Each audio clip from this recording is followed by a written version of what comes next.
আমাদের কোনো আপত্তি নেই সকল ছাত্র সংগঠন নিষিদ্ধ করা।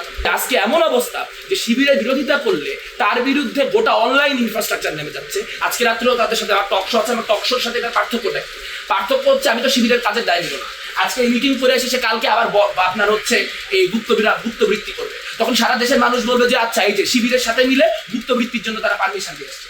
গত 1 বছর আমাদেরকে এই জন্য যে পরিমাণ কথা শুনতে হয়েছে, আমরা তো সর্বোচ্চ চেষ্টা করছিলাম তাদের সাথে গণতান্ত্রিক অবস্থান বজায় রাখার, কিন্তু তারা যদি তাদের পুরানো খাইজলত থেকে বের না হইতে পারে তাহলে সেই দায় কোনোভাবেই প্রগতিশীলদের দেওয়া যাবে না। এক্সট্রিম মশার কয়েল প্ল্যান্ট ফাইবার দিয়ে তৈরি, ডেঙ্গু চিকুনগুনিয়া বাহি সহ যে কোনো মশার বিরুদ্ধে দেয় এক্সট্রিম সুরক্ষা। আর আপনি বলতেছেন যে আজকে ছাত্র ইউনিয়নকে নিষিদ্ধ করে দেওয়ার কথা, যে সকল ছাত্র সংগঠন মিলে যদি নিষিদ্ধ করে, আমাদের কোনো আপত্তি নেই সকল ছাত্র সংগঠন মিলে নিষিদ্ধ করা যাবে।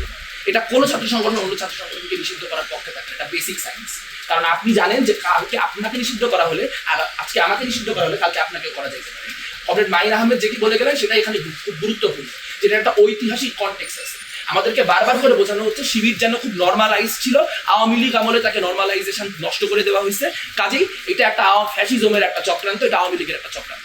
কিন্তু 90-এর দশকে এরশাদ পতনের পরে কেন সব বাম ডান মধ্য নির্বিশেষে সকল ছাত্র সংগঠন এই সিদ্ধান্ত নিয়েছিল? আপনারা বলতে পারেন? এখানে ইসলামী শাসনতন্ত্রের নেতারা ভিতরে আছে, আমি আশা করবো আপনারা তারা বের হলে জিজ্ঞেস করবেন যে 2018 সালে যখন আপনার পরিবেশ পরিষদের মিটিং হয়েছে ডাকসুর পূর্বে, তখন ইভেন ইসলামী শাসনতন্ত্র ছাত্র আন্দোলন বলেছে যে শিবিরকে ক্যাম্পাসে রাজনীতি করতে দেওয়া যাবে না। তাহলে আজ কি হইল? আজকে কি পরিবর্তন হইল যে আজকে এমন অবস্থা যে শিবিরের বিরোধিতা করলে তার বিরুদ্ধে গোটা অনলাইন ইনফ্রাস্ট্রাকচার নেমে যাচ্ছে, তার বিরুদ্ধে হাজার হাজার বট নামায় দেওয়া হচ্ছে, তার বিরুদ্ধে গোটা রাষ্ট্রীয় অবকাঠামো নেমে যাচ্ছে।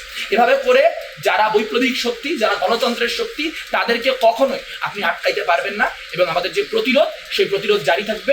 শিবিরের জন্য আহ্বান খোলা থাকবে যে তারা তাদের অতীতের ভুল প্রকাশ্যে স্বীকার করুক, তাদের 1971-এর যে তাদের পূর্বসূরীদের অবস্থান, সেই পূর্বসূরীদের অবস্থান ডিজাউন করুক এবং গুপ্ত রাজনীতি থেকে বের হয়ে বিশ্ববিদ্যালয়ের প্রতিটা বিশ্ববিদ্যালয়, প্রতিটা কলেজে তাদের কর্মী কারা, সদস্য কারা, সৎ সাহস থাকলে তা প্রকাশ করবে।